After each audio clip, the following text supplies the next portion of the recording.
In the heart of America's wild landscapes, a young couple set out on a dream adventure, capturing their journey through breathtaking vistas and intimate moments. But as their picturesque road trip unfolded, it transformed into a haunting tale of love, deception, and disappearance that captivated the nation. What hidden truths lurked beneath their sun-kissed smiles? Join us as we delve into the saga of unanswered questions and unravel the chilling mystery that turned a dream into a nightmare. Welcome back to Tragedy with a View.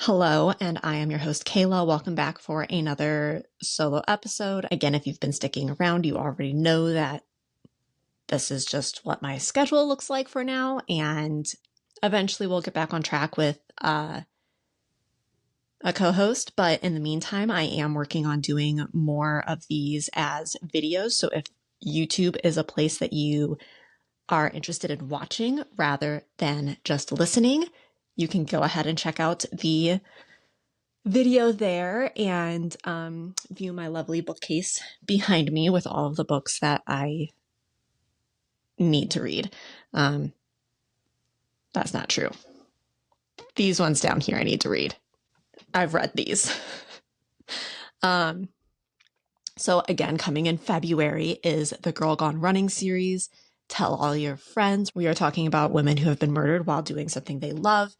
Again, it will be a 12-part series starting February 1st and running through, I believe it's like the third week of April. So again, tell everyone. I'm super excited about it. And now to the story, which is one that you are likely familiar with because we are talking about Gabby Petito and Brian Laundrie. And before we really get into this episode, I want to say a few things. One, because this is such a well-known story and well-discussed story, this episode is not going to flow quite as well with going directly down the timeline because so much stuff kind of happens all at the same time. And so I'm focusing on specific things at one time and then backtracking and going to, a different circumstance that was happening at the same time. But I do want to mention that we talk about suicide in this episode. Please, if you are struggling, know that your life is worth it. And even though what you are going through feels insurmountable, please, before making any decisions or taking any action on those decisions, please contact the National Suicide Prevention Hotline. You can call or text the number 988 and they will help you. The next thing that I want to say is that if you are in a relationship and it is causing you harm to yourself, the National Domestic Violence Hotline number is 1-800-799-7233, and you can speak with an advocate about your situation and figure out what you can do. Moving on, Gabby Petito was born on March 19th, 1999, in Blue Point, New York. She was a free-spirited young woman who loved travel, art, and nature. Gabby was the oldest of 6 siblings and step-siblings and was known for her vibrant personality and infectious smile. I mean, you just look at any photo of her and her smile just lights up the entire photo, and I can understand what drew people to her. Gabby was easy to like from her free spirit personality to her determination to accomplish any goal that she set for herself. She graduated from Bayport Blue Point High School in 2017 and later moved to Carolina Beach, North Carolina, where she worked as a hostess and in the kitchen of a restaurant. It was here in 2019 Gabby re-met Brian Laundrie and the two quickly became inseparable. They had known each other in high school, but after graduating, Brian and his family moved to Florida, and the pair would share a passion for adventure, and their conversations pretty quickly took to setting out on a cross-country road trip where Gabby would document their journey on social media. Gabby created a YouTube channel called Nomadic Static, and this was where she would post videos about their travels.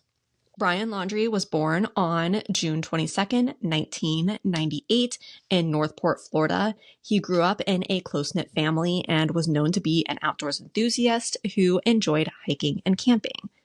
Brian was a student at Northport High School and later attended the University of South Florida, where he studied criminology. He was also an aspiring writer and artist and often created some pretty dark and violent themed art. Some of his drawings included images of the Grim Reaper leading sheep to slaughter and other disturbing imagery with phrases like trust no one and kill. These pieces of art, along with his writings, provide a glimpse into his, troubled state of mind. It is unsettling knowing this information, and especially with the tragic events that unfolded, but it does shed light on the complexities of his character and can kind of help us to understand not how or why he could take actions that he did, but that he would. Brian asked Gabby to marry him on July 2nd of 2020, and then a year later, the couple set out on their cross-country road trip on July 2nd, 2021, with the plan of exploring some of the most beautiful national parks in the western United States. Their journey was meant to be a grand adventure, capturing the essence of van life as they traveled in a converted camper van. Their plan was originally to be gone for 4 months, and each of their parents were excited for them and to see their relationship grow, and there was no animosity or tension between the families at all. In fact, Brian's parents had welcomed Gabby into their home after she moved from North Carolina to Florida. And then, before setting out, Gabby and Brian stayed with Gabby's parents in New York. Neither of the families saw anything that indicated that there was any sort of trouble within the relationship or anything simmering beneath the happy exterior. Their itinerary included stops at national parks in Colorado, Utah, and Wyoming.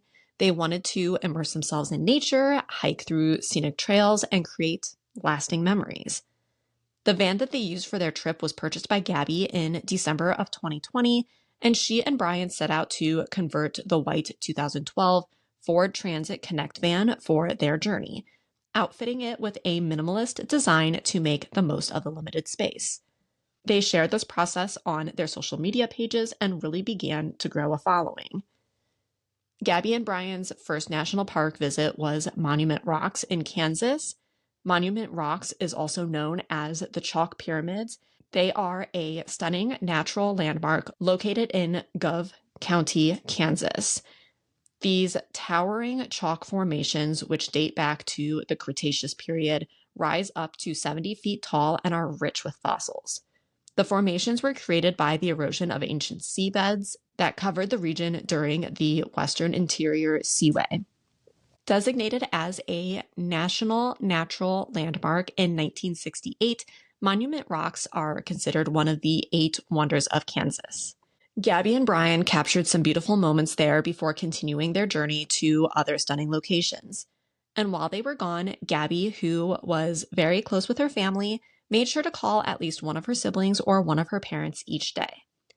After visiting Monument Rocks in Kansas, Gabby and Brian continued to Colorado Springs, and from there visited the Great Sand Dunes National Park and Preserve. Located in southern Colorado, it is home to the tallest sand dunes in North America, some of which rise up to 750 feet high or 228 meters in height. The park covers more than 149,000 acres and includes a diverse range of landscapes from vast sand dunes to lush grasslands, wetlands, alpine forests, and even snow-capped mountains. From here, they traveled into Utah's most stunning and diverse landscapes. The state's unique geology and dramatic scenery make it a paradise for outdoor enthusiasts. Zion National Park and Bryce Canyon National Park were two of their first stops, but it was at Arches National Park that problems began to arise. The police were called on Gabby and Brian on August 12th while they were in Moab. A passerby reported seeing Brian hitting Gabby near Main Street and called 911 to report a domestic disturbance. The police pulled over their van near the entrance to Arches National Park and conducted an investigation. The police had received a statement from the caller saying that they saw a man slap a girl. They then ran up and down the sidewalk before the man again hit the girl, after which they both got into the van and drove away. And you can see on the camera footage that Gabby has what looks like bruising kind of on the side of her face and around her eye. And Brian also has some markings on his face that might indicate that he had some sort of impact against his face, but I cannot say for sure what that impact might have been. Once officers arrived, they caught Gabby on camera. She was crying while saying that she had been cleaning up the back of the van, and sometimes due to her OCD, she gets hyper-focused on things and can get mean because she is frustrated. This came to a head when Gabby was feeling stressed over the pressure to succeed in her blog and her videos on YouTube and building a website and quitting her job and taking off across the country. And this stress caused them to get into a fight that morning.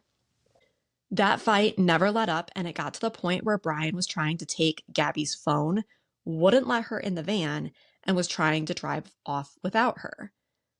Gabby and Brian were separated for the night, and the police determined that Gabby was the aggressor in the incident. However, an independent review later found that the police made several mistakes, including misclassifying the incident and failing to properly document injuries. The officers ultimately allowed the couple to continue their trip the next day, but the encounter raised questions about how, again, the situation was handled. Again, the investigation revealed that the police misclassified the incident as disorderly conduct instead of domestic violence, which would have required them to make an arrest or issue a citation. This was potentially in part due to both Brian and Gabby not wanting to press charges against each other, but there was clearly a problem. Additionally, the officers failed to properly document injuries and did not obtain a statement from the initial 911 caller who reported seeing Brian hitting Gabby. These mistakes raised concerns about whether a different police response could have potentially prevented Gabby's tragic death, and the report suggested improvements in the department's policies and training, especially regarding domestic violence and investigations. But as many of us know, domestic violence is very complicated and rarely one-sided. Domestic violence is a deeply complex issue because it involves a mix of emotional, psychological, and physical factors. It often occurs within intimate relationships where trust and love are supposed to be foundational.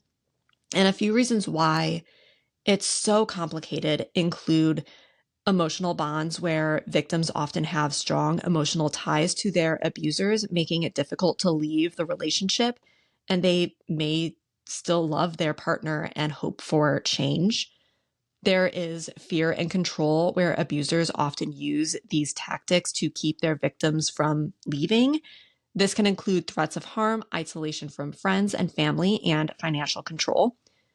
Domestic violence often follows a pattern with periods of calm and affection followed by episodes of abuse. This cycle can create confusion and hope for the victim that things will improve before taking a turn for the worse again. Victims also often feel ashamed or embarrassed about their situation, fearing judgment from others, even those that they love and have at least previously been close to. This can prevent them from seeking help. Many victims lack access to resources such as safe housing, financial support, and legal assistance, making it difficult to, again, escape the abusive situation.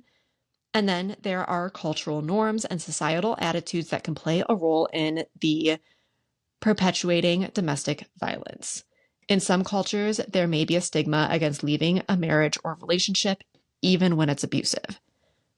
These factors, among others, contribute to the complexity of domestic violence and make it challenging to address and resolve. It is important to approach the issue with empathy, understanding, and a commitment to support the victims and holding the abusers accountable.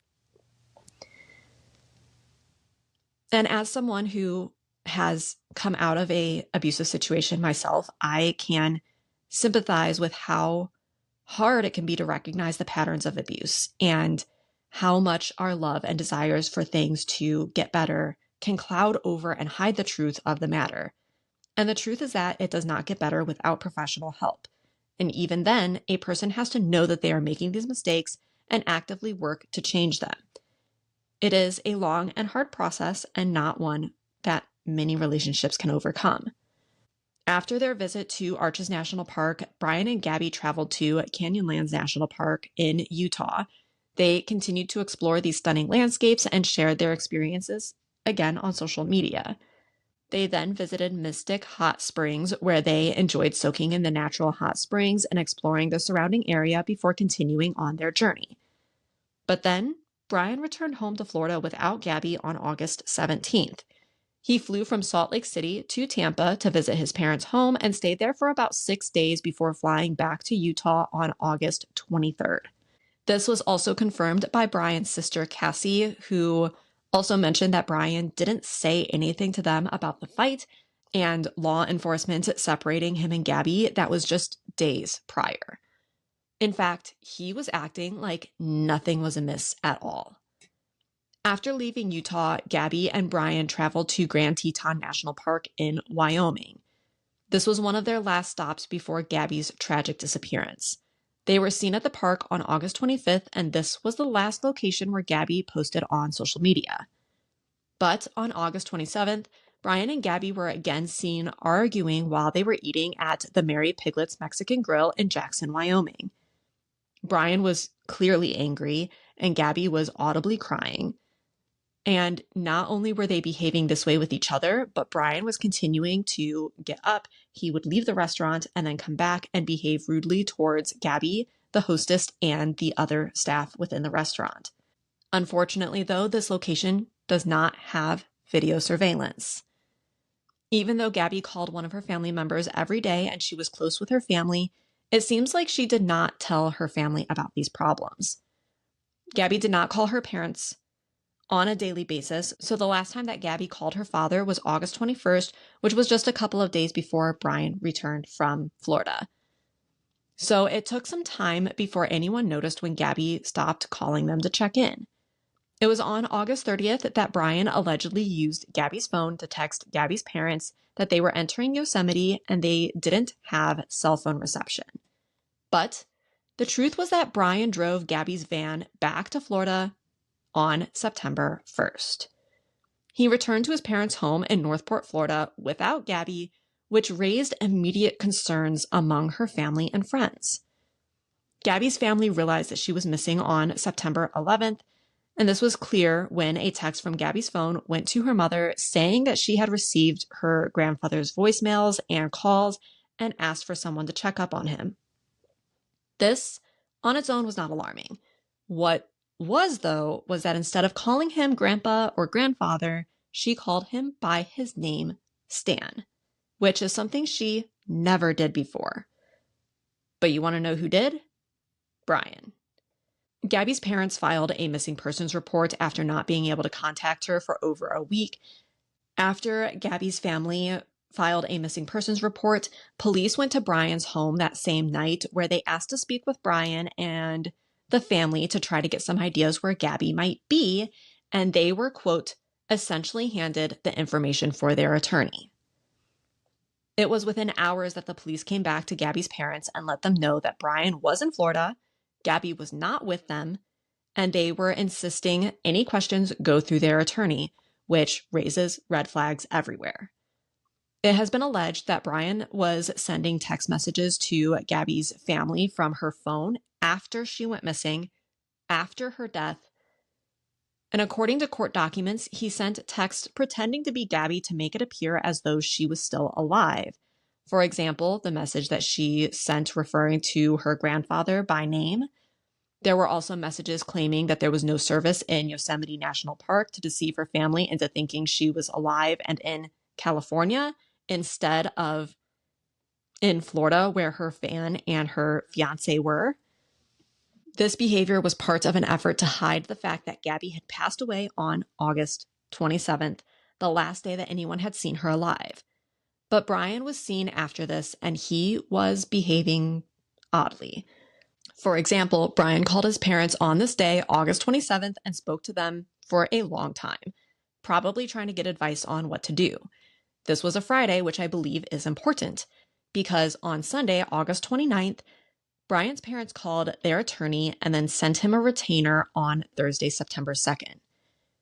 For those of you who don't know, I have a background in law offices, and I can tell you that that rough estimate of a week lines up with how long it would take to have the initial meeting with your attorney and then draft a letter to the client containing an agreement that would basically be an understanding of services being provided and the rough deposit for those services.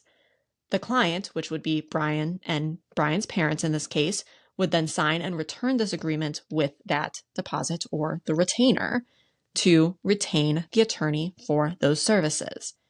And the conversations would be related to why Brian returned to Florida alone in Gabby's van on September 1st after Gabby said that she was entering Yosemite.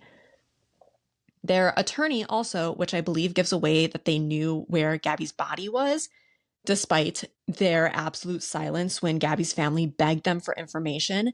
And this was that their attorney, Stephen Bertolino, contacted the public defender's office in the county in Wyoming where Gabby's body was later found. He did this the same day he received their retainer, which was September 2nd, and 17 days prior to Gabby's body being found. Further, there is allegedly a letter in Roberta's handwriting to Brian stating that Roberta was going to, quote, bring a shovel to help bury the body. This letter was put inside of an envelope that had, quote, burn after reading on it, and Roberta insists that this letter is not related to Gabby at all. But honestly, what else could it be related to?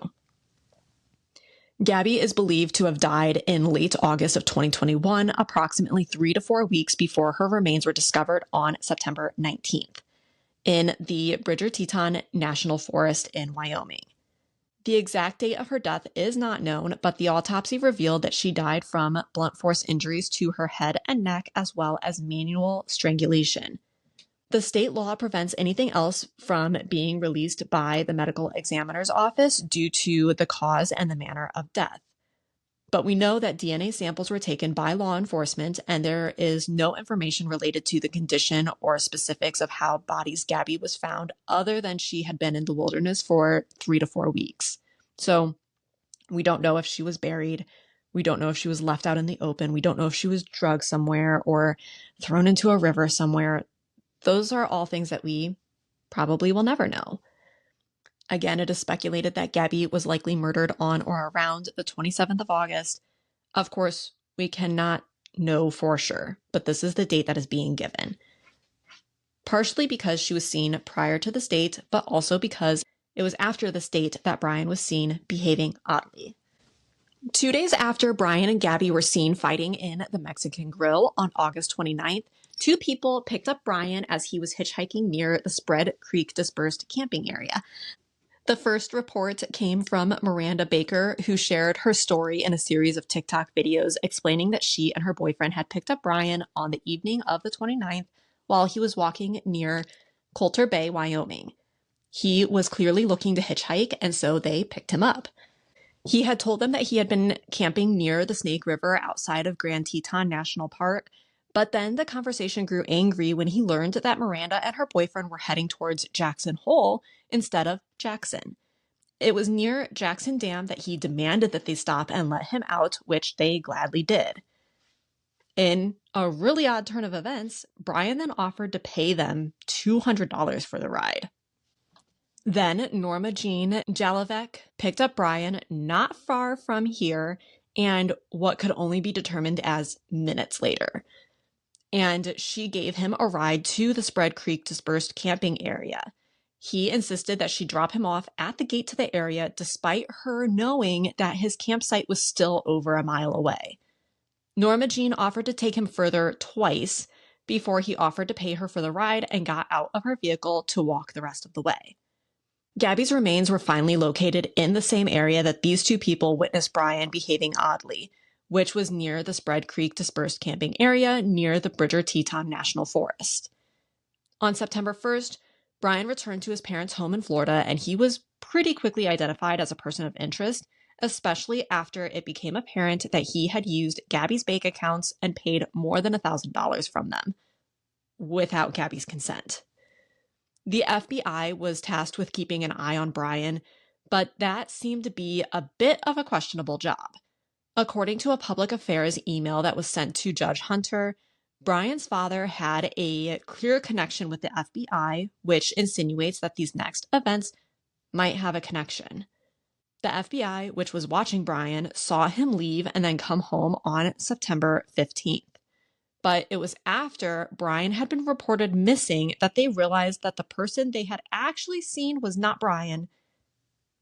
It was his mother, Roberta. I don't understand how that happens. I will be posting pictures on social media, of course, but you cannot tell me that Brian looks like his mother at all. Despite Brian being 5'8", and while the only excuse that I can possibly give the FBI to being confused is the fact that Brian was 5'8" tall, and while it's really hard to tell exactly what caused the FBI to become confused, some of the confusion surrounding Roberta and the FBI mainly stemmed from miscommunication and assumptions. Initially, law enforcement was under the impression that Brian was at home when he was reported missing. This misunderstanding was partly due to a lack of clear communication between the Laundrie's family attorney and the authorities. Additionally, there was some discrepancies in the reporting timeline of events, which added to the confusion. For example, Brian's family initially reported their September 17th missing persons report that Brian left home on September 14th, but later stated that he actually left home on the 13th. These inconsistencies contributed to the overall confusion during the investigation and subsequent search for Brian. And apparently, Brian was posting on Instagram that he was alive, potentially in Switzerland, potentially in Russia, and this was all during the time that he was missing and then eventually found dead. In another confusing twist, Brian's grave memorial was created prior to him being found on October 20th, 2021. And this is where his father's FBI connection comes into play.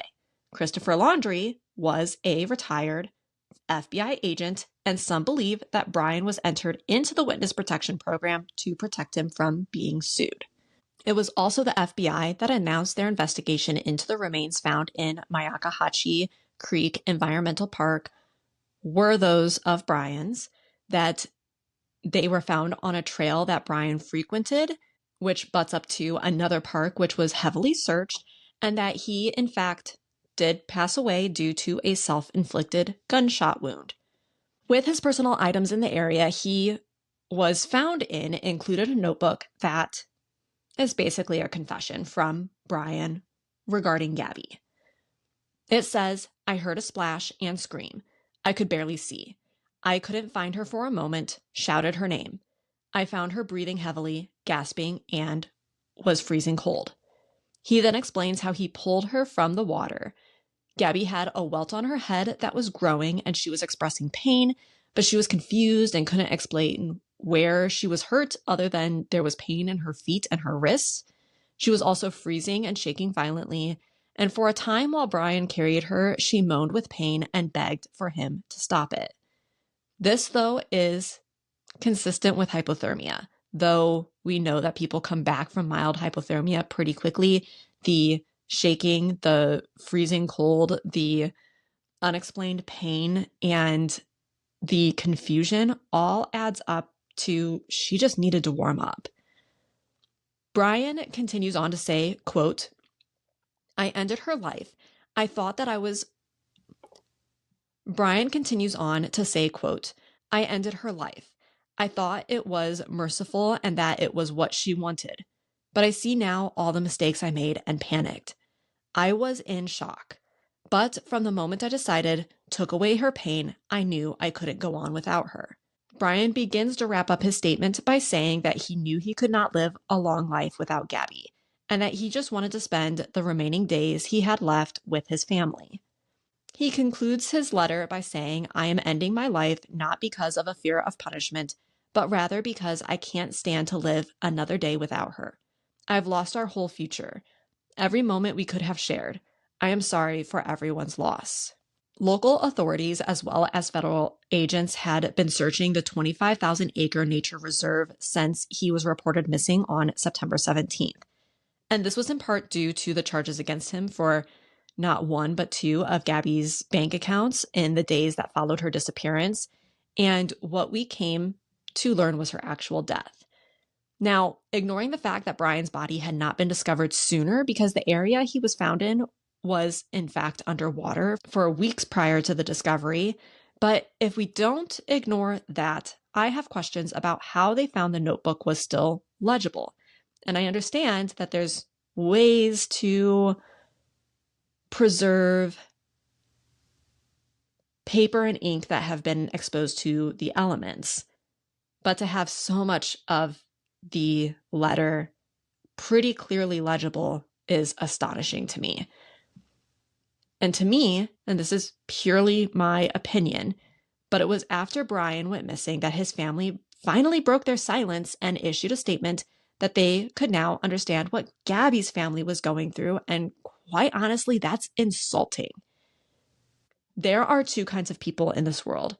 One who experiences something difficult, something terrible, and actively tries to prevent it from happening to others because they hold compassion in their hearts and don't want others to experience the pain that they've gone through. And then there's the others who believe that because they went through something horrendous and made it out okay, that others should too. And Brian's family definitely feels like the later mindset to me. Not to mention the entire situation from Brian returning home very much feels like Roberta was calling the shots and was the ringleader and gaslighting Gabby's family into believing that they didn't know anything, and the fact that Gabby, their soon-to-be daughter-in-law, someone who they previously had at least pretended to love and care for, was missing, was portrayed as nothing of concern for them. This search for Gabby, though, did not end only with Gabby. While it is clear that the media absolutely favors young, attractive women who go missing, Gabby's case still got national attention, and the urgency seen in the information being provided was unlike any other missing persons case. According to the National Crime Information Center, as of December 2023, there are 96,955 active missing person cases in the United States. Many of these cases never got their time on the news or in front of people in any way, most of which are people who do not meet the young, attractive, upper middle class stance. For example, the time span between 2011 and 2020, 710 Indigenous people went missing from the same area, and the media attention for them is nearly non-existent. But because of the sheer amount of interest in this case and the volume of those searching for Gabby, 5 other bodies were found of missing persons. Of course, in situations like this, there are so many more questions than answers, and we will never have those answers. Could Brian and his family cooperate and provide some clarity to the answers that we otherwise will never have? Yes. But they instead chose to do the same as many people, and that is to protect themselves and those they love. Gabby was 22 years old when she was killed, and Brian was 23 when he took his own life. And with their loss, we're left with a profound sense of sorrow and reflection. The tragic deaths of Brian and Gabby have touched many lives, revealing a story that is both heart-wrenching and complex. While we've sought answers, the reality is that some questions may never be fully answered. This situation reminds us of the deep and often painful uncertainties in life. My thoughts are with the family and friends affected by these events, and it is my hope that, in time, they can find some semblance of peace amidst the heartbreak. What is life without close calls with disaster? Thank you for listening. Don't forget to follow the podcast to be the first to hear the now weekly episodes. Join our subscription on Patreon, Apple, or Spotify today and immerse yourself in the haunting beauty of the great outdoors. For around $4 a month, you'll get exclusive access to the first episode of each month and early access to all other episodes, showcasing the morbid and mysterious side of nature. Please reach out with story requests, and if you have your own story, please email tragedywithAview@gmail.com for a chance to have your story featured on a later episode. Again, thanks for listening. We'll see you next time.